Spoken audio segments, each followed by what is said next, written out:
Hello, welcome to Sue's in the Shed. I'm just going to share a little tip with you today. I've got some sewing to do on this kind of PVC fabric, fake leather. And I know that our friend's also making a jacket out of this stuff, so I thought this would be quite useful for you.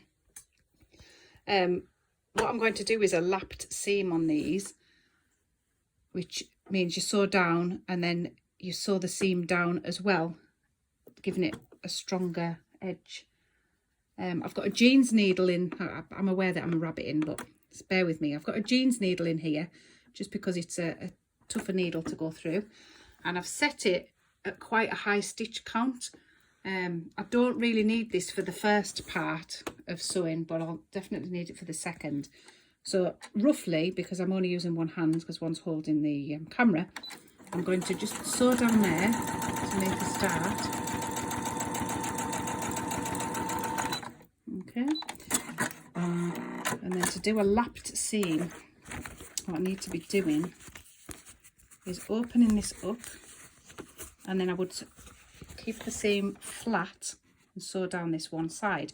Now let me position that, and I'll show you how difficult that is to do, because we're then sewing over 3 lots of the fabric because it'll be bent like that.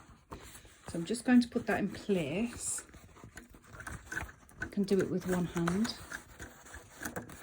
Probably not.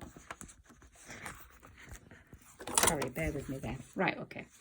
So I've got that in place. Now I'm going to, this is on my big stitch count, and I'm going to press the go button, and you're going to see how tricky this is to pull this fabric through.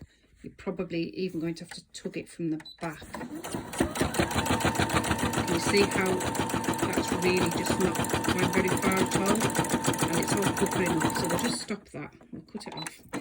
And we'll have a look at it. Now, look at the complete mess that has made. Now, considering that's a really long stitch, which is the same as on that, it has just all dragged it together and puckered it up. Now, how do we stop that? Right, this is the clever bit. What you need to get is some of this magic Scotch tape, and this is the tape that's quite dull. It's not a shiny one, so you can use it. I think it's maybe an invisible tape or something like that it's called. And what you need to do is you need to take off your presser foot, and we're going to pop. Let me just pop you down while I get a bit of tape. My apologies. We're going to pop the tape on the back of the presser foot. Like that. Okay? Easy. Now put your presser foot back on.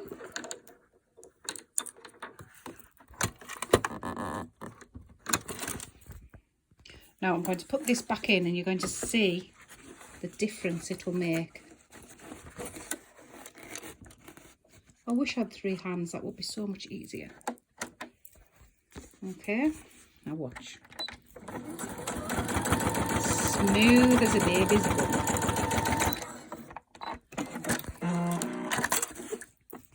Look at the difference in those stitches to those ones, simply with the use of a tiny little piece of tape on the bottom of your presser foot. Hope it was useful.